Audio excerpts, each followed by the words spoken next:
दोस्तों आज की वीडियो में हम ऐसे दो प्रीपोजिशंस को देखने वाले हैं जिनका प्रयोग वस्तुओं के निर्माण के लिए किया जाता है, वो भी से के अर्थ में।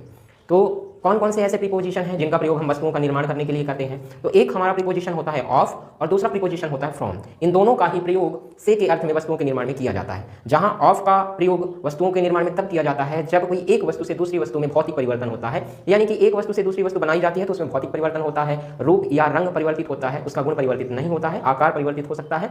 जबकि फ्रॉम का प्रयोग हम वहां करते हैं जहां पर एक वस्तु से दूसरी वस्तु के निर्माण में रासायनिक परिवर्तन हो जाता है, यानी कि उसका रूप, रंग, आकार सब कुछ चेंज हो जाता है।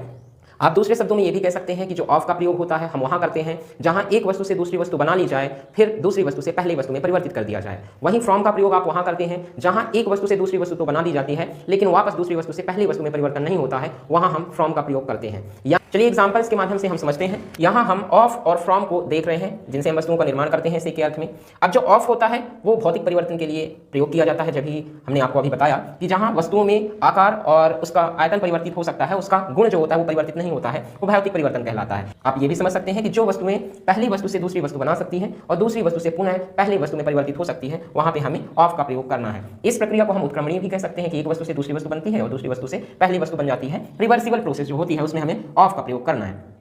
एग्जाम्पल समझिए, the ring is made. Ring यानी कि अंगूठी। आप समझ सकते हैं कि अंगूठी बनी है। अंगूठी बनी है किससे बनी है? गोल्ड से। अब आप समझ सकते हैं कि जब गोल्ड से अंगूठी बनी है तो आखिरकार वो गोल्ड ही है, यानी आप उसे वापस गोल्ड बना सकते हैं रिंग से, तो इसमें होगा ऑफ। दूसरा एग्जाम्पल है चेयर्स आर मेड। कुर्सियां बनाई जाती हैं या फिर कुर्सियां बनी हैं किससे बनी है? प्लास्टिक से। तो वो आज भी प्लास्टिक है, उनके गुणों में कोई परिवर्तन नहीं हुआ है, तो इसमें भी हम ऑफ का प्रयोग करेंगे।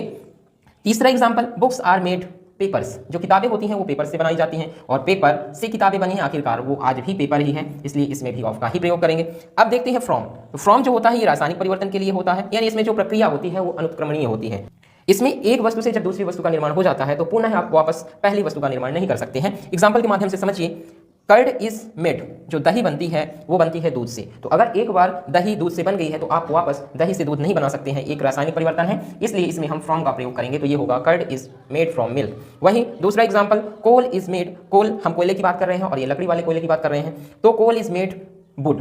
अब लकड़ी से कोयला बन रहा है तो एक बार आपने लकड़ी जलाकर कोयला बना दिया तो वापस आप उसे कोयले को लकड़ी में परिवर्तित नहीं कर सकते हैं, ये एक अनुत्क्रमणीय क्रिया है, तो इसमें हम फ्रॉम का प्रयोग करेंगे। यानी जो कोल बनता है वो लकड़ी से बनता है, एक बार लकड़ी से कोयला बना तो आप वापस कोयले से लकड़ी नहीं बना सकते, इसलिए फ्रॉम का। तीसरा जो हमारा एग्जाम्पल है, डायमंड इज मेड। डायमंड यानी कि हीरा। हीरा जो बनता है वो कोयले से बनता है, आपने सुना होगा। तो एक बार अगर हीरा बन चुका है कोयले से तो आप उसे वापस कोयले में परिवर्तित नहीं कर सकते हैं, अर्थात जहां रासायनिक परिवर्तन हो जाता है एक बार उसका गुण चेंज हो गया तो वो वापस उस वस्तु में परिवर्तित नहीं हो सकती है। इस प्रकार से हमने समझा कि ऑफ और फ्रॉम में क्या अंतर है और इनका प्रयोग कहां किया जाता है। ऐसे ही अमेजिंग वीडियो और भी हैं जो आप प्लेलिस्ट में जाकर देख सकते हैं। मिलते हैं अगले वीडियो में, तब तक के लिए बाय बाय, नमस्कार।